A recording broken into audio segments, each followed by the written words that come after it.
Kigger vi lige igen på ham, den seje der har smurt sin egen madpakke. Hvad er det, du propper i madkassen?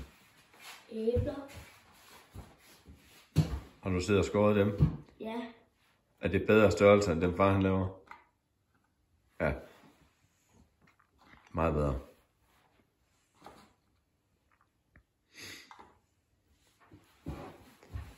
Sådan. Sejt nok.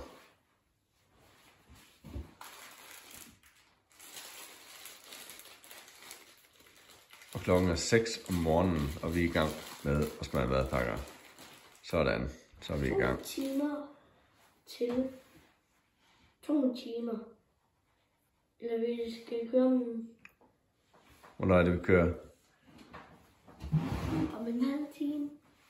Skal vi køre om en halv time eller hvad? Okay. Det gør vi så. Nej, skal vi køre om 10 minutter. Hvad med mig? Nå ja. Så et kvarter. Skal jeg så køre uden tøj på?